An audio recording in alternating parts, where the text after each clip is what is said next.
Let's talk about the NSA surveillance programs. I don't know if you've had a chance to go through this report that was released today by these recommendations for curbing, reforming some of the NSA surveillance programs. If you have, do you want to give us your immediate reaction to these recommendations? You know, my reaction is that the judge the other day that said it was unconstitutional is exactly right. I think even the president's own team now is coming up with recommendations that acknowledge that the president has allowed this to get away from himself. He's allowed the NSA program to be intrusive, go against the Bill of Rights, go against the Fourth Amendment, and even his own team is now recommending that he needs to rein this in. I don't think they go far enough in the sense that I think the Fourth Amendment should protect your personal information and that you do have a right to privacy, whether the papers are in your house or whether they're kept at your bank. I think you do have a right to privacy, and we'll continue to fight this. Well, when you say fight this, are you ready to file, as there have been these reports and you're familiar with them, a class action lawsuit against the NSA to stop it? We have tens of thousands of people who have signed up for it. We're still exploring the legal aspect of whether we can file a class action suit. When you hear of class action suits, you hear of them mostly on liability.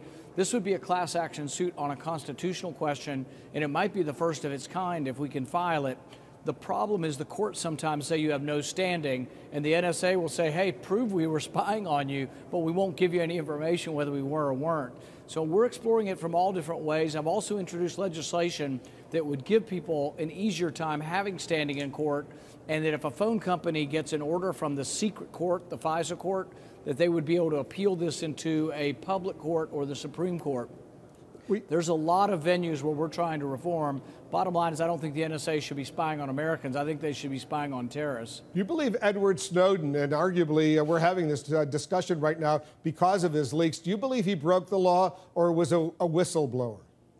Well, you know, that's a real question. If he were here, I think he would say he probably technically broke the law, but in favor of a higher law, which is the Constitution. Now we have a federal judge that's saying the information that he gave us was about an unconstitutional program. I think there have to be rules about leaks. I don't think you can give away national security secrets.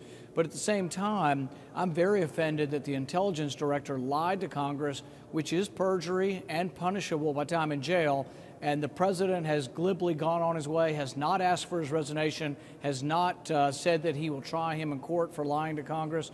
I find that really that Clapper's lying to Congress is probably more injurious to our intelligence capabilities than anything Snowden did, because Clapper has damaged the credibility of the entire intelligence apparatus, and I'm not sure what to believe anymore when they come to Congress. Well, let me just press you on that, Senator. You believe Clapper is more of a potential criminal when it comes to national security secrets than Snowden, who by all accounts, took about 1.7 million classified documents?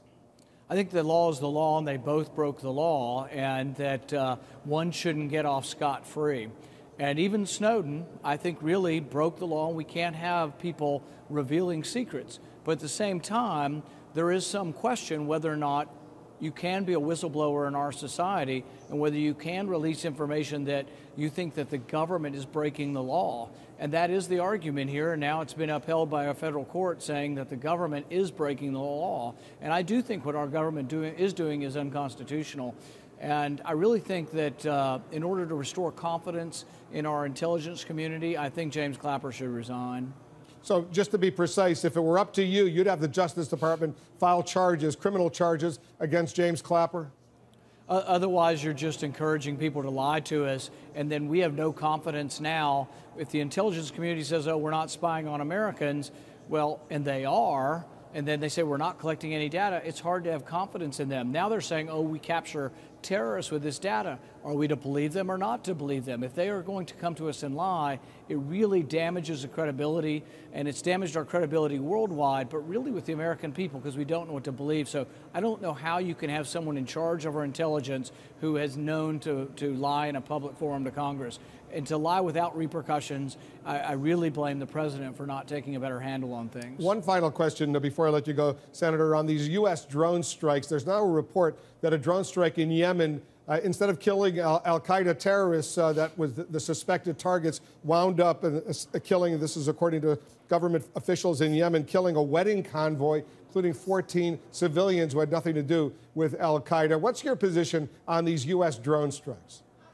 Well, I think you do have to worry about the unintended consequences. You remember the very articulate little girl, Malayla, or a young woman now from Pakistan who was shot by the Taliban. When she had a chance to talk to the president, her first words were, "You're not helping America, you're hurting America's cause, because when innocent people die in Pakistan, there's more hatred for America." So I think drones are useful for killing our enemy in battle, but a lot of the drone strikes are going towards people who aren't currently involved in battle, and they're intermixed with their families, and occasionally we're making mistakes. So there's an upside and a downside, and I think right now the downside is creating such enmity in parts of Pakistan and other places around the world that they may be more deleterious than they are helpful.